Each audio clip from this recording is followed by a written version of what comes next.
Hi, I'm Justin Cappos. I'm a professor at NYU's Tandon School of Engineering. And I'd like to talk to you a little bit today about one of the key things that security professionals have. And this little trick or this little weapon or this little technique is something that can help to get you to see the world in a different way and hopefully, make you a little more appropriately skeptical and think about the way that the world works around you. You should be curious about that. So one thing that security experts do is we often look at security systems and we try to understand things about how they work and also how they fail in different circumstances. So in order to do an explanation, rather than using a bunch of complicated examples from coding and computer science as we do in the curriculum here, we're instead going to be looking at a nice, simple physical security thing that everybody has, which are things like these types of locks that I'm holding right here. Bike locks, luggage locks, and the type of lock you might have on a gym locker or a school locker. One of the most important things to learn is when it is and is not appropriate for you to go and try to open a lock. And first of all, of course, it's only legal for you to open locks that you own. So never, ever, ever go and take a lock that belongs to somebody else and try to open it. The second thing that's absolutely critical is that you are going to be wearing these locks in ways that is not typical for a lock to be worn. What that means is that the lock can fail or jam or have other problems with it that you wouldn't normally have with a lock with normal use. So don't ever use this on a lock that you actually use, you rely on, and certainly don't use it on a lock that's locked to anything that you want to be able to open again. We'll look at how these security systems work and how they fail and how we can use information about how they work and how they fail to open these without knowing the combination. This is a master lock. They're very, very popular. They're often used in school lockers. You can buy them at your favorite big box store or other places like that. So master locks and locks like this often just have a little plate on the back that's being held down. So I've went and I've already pried that off. And then I've gone and I've worked around the sides here to loosen this so I can try to pull off this outer housing here. Oh, I think I have it now. Yeah, it's there, it's off. So these are the dials of this lock. And you'll notice a couple things about them. So helpfully there's two different colors. There's a yellow, there's a red, but they also each have notches on them. So you can see now that there's a notch on the red dial here in the foreground towards you. And if I rotate the yellow dial around, you'll see that the yellow dial also has a notch there. So I can spin this red dial independent of the yellow dial, but if I spin around too much, then what happens is as these notches connect, now I'm pushing both dials all the way around, like this. And you'll also see that if I go and I spin the other direction, you'll see that now I can also go and pick up and move the yellow dial just by turning the red dial. So this will be key because as we actually turn the dial on the front of the lock, it also has a notch that catches on this red dial and sometimes turns it and sometimes does not turn it.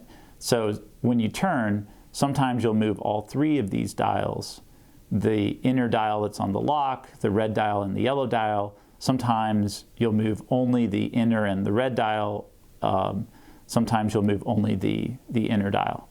The little nub that sticks out and catches on the red dial is over here on the right side of the lock right now. And I can go and turn it so it's down, to the left, whatever. This is just as I'm turning the dial on the front of the lock, then that rotates around. Another thing that I'm sure you've noticed is that there's a big groove in the lock here. This big open area here. Okay, so if you go and you have the, what happens is that this little notch, this little slat area here, goes down into the groove if you have the number in the right position. If you have it in the wrong position and you pull, it catches on here and it won't let the lock open. But if you line them up like this so that the gap and that are aligned, and you do that also for the red and yellow dials, then when you pull, this is free to slide in, and then the lock opens up. So as you turn the lock here that's built into the lock, this position actually is the last position in the combination. And then the red dial here ends up being the second position in the combination, and the yellow is the first. So when you turn the dial in the beginning all the way repeatedly to the right, you're catching the red dial and then making sure you catch the yellow dial, and then you're depositing the yellow dial, which was your first number, in the correct position. And then when you turn back around one full rotation, and then you go to your number for the red dial, then what you're doing is you're depositing the second dial in the correct location, right? And then finally, after you do that, you're moving only this front dial into the correct position for the third number of the combination, and then you pull up, and if you've lined them all up correctly, the lock opens. All right, one other interesting thing is we saw that there's a nub here and a nub here, and that these are the reasons why when you turn this innermost dial, why it'll turn the red dial. And then there's nubs for the red and yellow to hit each other and turn the dials. But there's also this little nub on the outside of the yellow dial that doesn't actually serve any purpose. However, it serves a purpose for us to open the lock. So when we fit this in, this notch is hanging out right around here. It turns out that if you pull on this latch up, if you pull this up just the right amount, then as you pull, as you turn the dial, you'll feel the nub here from the yellow part catch on this little piece of metal that they have here that guides the that guides this portion of the lock that holds it in place. So we're going to be able to use that to figure out the first dial of the combination. The last digit of the combination we can figure out by feeling where this latch catches as we go around and feeling for an appropriate part of it, and use that to figure out the first and last, and then using a few other tricks that we know about how these locks are made, we'll be able to narrow down the second combination, the second digit of the combination, to 7 different possible combinations or fewer. The way that these work, we just saw, and now we'll look at how you can go and figure out what the digits of the combination are. So we're going to be able to figure out the exact number of the first digit and the third digit of the combination. And then after that, we'll be able to figure out what digits the second digit of the combination could be, with a few caveats, okay? So we may have something like 5 to 7 different numbers to try in the end, but we won't have to do thousands of different combinations or something to open the lock. So first thing, we'll just talk about how you open the lock normally. So the way that you open these locks is, first you have to turn them a bunch of times to the right to get started. The reason why you do that is you have to catch have this inner dial catch the red dial and have that catch the yellow dial, because you're first putting the yellow dial into position. Then afterwards, you're not going to be turning that dial again. So let's say, I don't know the combination of this lock, but let's say that the combination is, let's say it's 5. Then I stop at 5, leaving the yellow dial here. Now I turn around past 5. Now at this point, I'm turning the red dial of the combination. And let's say that the next digit of the combination, the next thing is 15. Then I go here. And now I'm only turning this innermost dial. Let's say the combination was 5, 15, 2. Now I stop here, and if I've lined everything up correctly, then it'll open. But in this case, I didn't correctly guess the combination with that one attempt, so so I wasn't able to correctly open this lock. So the trick we'll use to get the first digit of the combination, which is going to be on the yellow dial, is a trick that I saw Sammy Kamkar use in another video, which basically, by going and gently pulling up here and turning, you're catching at one specific location. So here you'll see I'm catching here kind of around where the 6 is, 5.5, 6, 6.5 in this range here.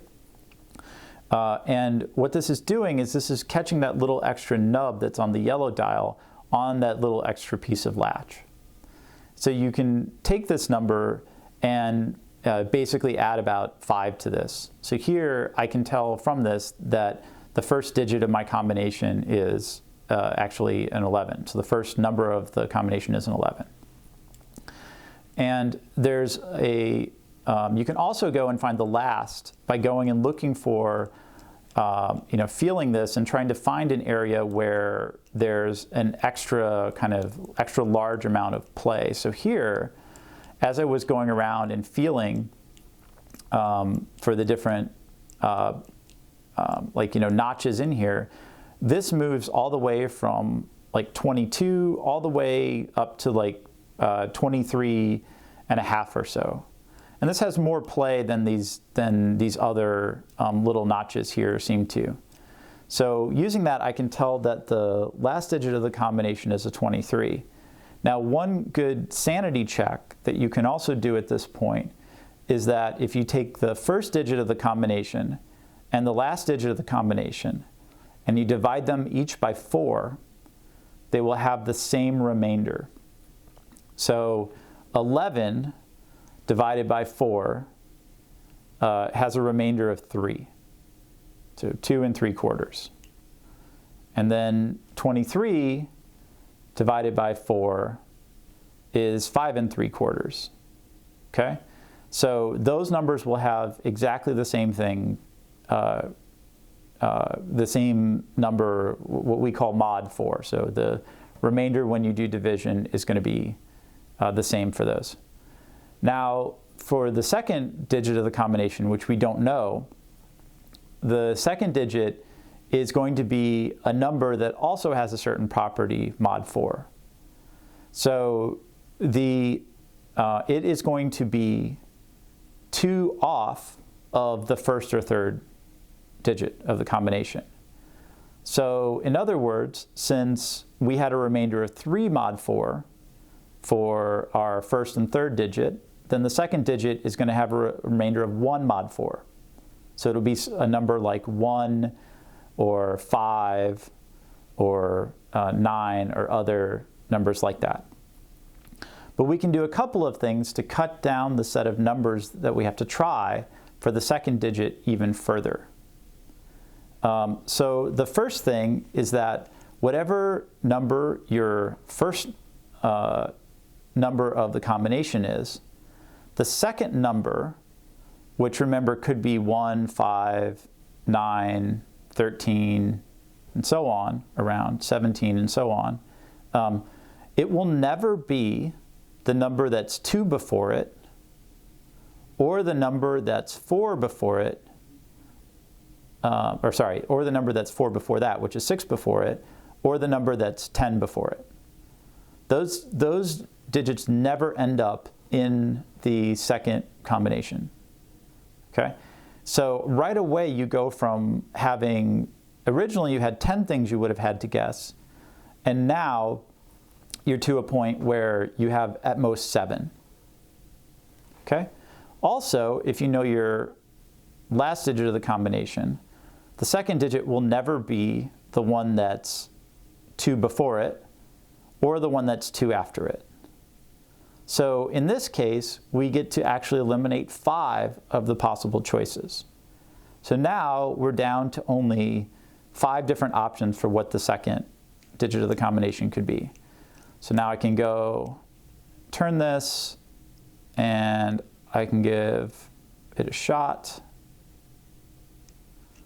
like this, and it opens. So you'll have to try between 5 or 7 different combinations. I got lucky this time, and the first one I tried, the first sequential number I could have tried here was the correct digit of the combination. If that hadn't worked, if 13 hadn't been correct, I would have tried 17. And then I know I can skip 21 because 23 is the last digit. I know I can skip 25. Then I would have tried 29, 33, 37. Okay, and with that simple trick, you can open a master lock in somewhere between 5 and 7 attempts. So actually, this lock is my favorite lock in terms of the interesting kind of problem it has. I bought this online at one of the big retailers, and the way that you open the lock is you push down some of the buttons, and if you put the right buttons down and you pull, it opens. If you push them randomly like I did, then in this case, for instance, it doesn't open. And you can push on the back to reset any of the buttons you did wrong. But the cool thing about this one is that the force you need to push correct buttons is much lighter than the force you need to push the wrong buttons of the lock. I like to illustrate this by just gently rubbing the lock on my shoulder, and you already heard a pop there. That's one of the digits of the combination that's worked correctly. Go here, 2. So I just gently do this everywhere. 3, 4, 5. And you'll see now the lock opens. So it's just as easy as that. It's secure against anybody who doesn't possess a shoulder. So this is a bicycle lock. These are fairly inexpensive bicycle locks that have a combination. And what happens is that each of the dials has a specific setting it needs to be on. And then if you go and you put all, in this case, 4 numbers of the dial, or in the case of the lock I have broken open here, 3 numbers correctly, then when you pull, you'll be able to open the latch. The way that this lock works is fairly simple. So what happens is that each of the dials has a preset groove in a specific location. So these 2 dials each have a notch in a specific location, and that notch indicates which number of the combination is the correct number. What will happen is that this is able to pass through where the teeth are. If this is where the gap is on the dial, then this will pass through perfectly fine. However, if the dial's rotated and you try to pull, then the teeth will catch on the dial and pull it, and you will be unable to unlock the lock. Now that we understand the basics, how there's multiple different teeth here that will catch on the dials, and we understand that each of these dials has a specific gap in it, we can use those properties to help us go and open a lock that we don't know the combination to. The way that you open the lock is you put the numbers of the combination across here where these notches are. So these notches are meant to guide you. So now that we understand how the dials work on the lock, and now we can use this information to help us solve, to figure out where the gaps are and figure out the combination, one dial at a time. So the basic question we want to know now is, when we pull on this, are we pulling on this leftmost dial? We're going to solve the dials from left to right. So as I go and I kind of gently hold here, you'll see there's a gap to the left of the 6, a gap to the left of the 5, to the 4. But there, when I go to 3, you'll see that the dial now is able to move all the way over to the left. Now there's a gap between the 3 and the next 6 here. So if I try different numbers here, and I try to rotate this around, now that I have this, okay, so when I got to a 1, now there's a big gap here. So 3 and the 1, those numbers are both correct. So now I go through, and it turns out it's 3, 1, 4, 6. It's very easy to open, like this. So you just solve the dials one at a time from left to right. And this technique works well on these bike locks, and even works well on many models of luggage locks. Although on luggage locks, you don't necessarily solve them from top to bottom or bottom to top. It depends a little bit on the specific lock itself. So this is a pretty typical luggage lock. This specific, so most types of locks like this that are resettable, as this one is, they have some weaknesses and vulnerabilities that are similar to the ones we saw in the other bike lock, where you're able to go and effectively feel one dial at a time and open the lock like this. But I especially like these specific luggage locks because they have a very unique, a very visual problem with them. So you don't have to feel anything or do anything. You can actually see the digits of the combination and figure out how to do this because of a way that this specific lock was made. Here we have a luggage lock that I've broken open. It has the number parts of the dial here, and it has this little plastic piece here that you'll see. And as I turn this, you'll notice that the plastic comes along with it. If you have the number in the correct position, then you'll see that this little notched area will allow the this keyed part to pull through it. What happens is that you go, and if the notches are lined up in the right way, then this will slide through, and if it's not, then it will not. Okay, so by having the number in the correct position, then you can go and, really similar to the bike lock, having the teeth in the right position and the notches in the right position, it all works. Now there is one interesting different thing about luggage locks that you may notice or may have realized, which is that you can set the combination to any number you want. Whereas when we looked at the bike locks, there was the groove cut in a very specific place for that specific model of bike lock. All right, so the way in which this works is you see that here on the gray plastic piece here, you'll see there's these little notches, like there, and if I rotate this a bit, like this, you'll see there's another one there, these little teeth in there. And here, if we look on the inside of this gear, you'll see there are also little teeth and notches here.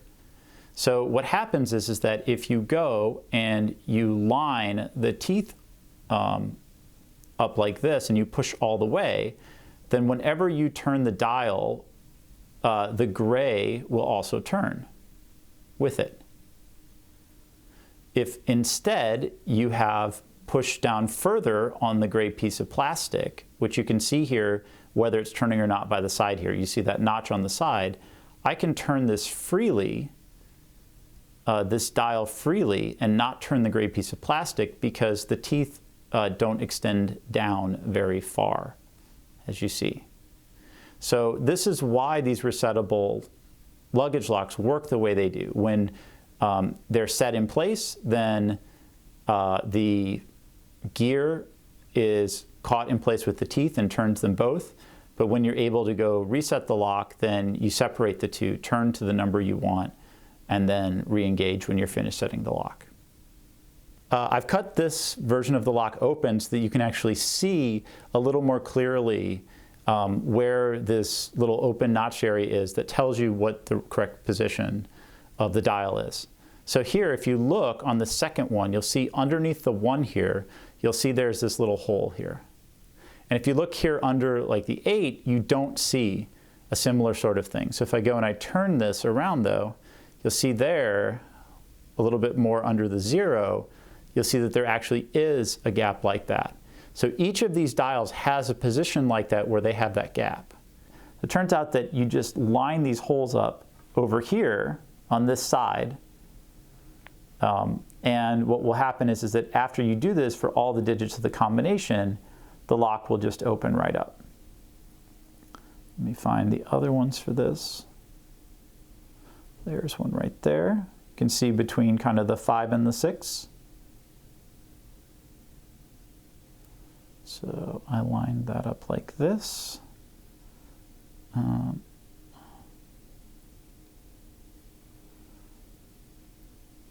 And there's times when I wish the lighting was a little better in here. Oh, here we go. Between the 3 and the 4. So put that there. And I typically, you can see the bottom one. I have a hard time doing it. So I like to just go and pull on the lock and just turn the bottom dial and wait for it to pop open like that. And that's it. So thank you for joining me to look at how we open different varieties of locks. If you found this enjoyable and you want to learn more, especially about digital security, you want to learn things about why you should be concerned about Facebook and what it's doing with your data, as well as many other companies that gather it, or you want to understand smart ways to use your smartphone or maybe not use a smartphone, then please come and join us and take some classes. We'll teach you all of these things, along with a lot of interesting offensive and defensive technologies you can use to launch your own cybersecurity career. So please join us.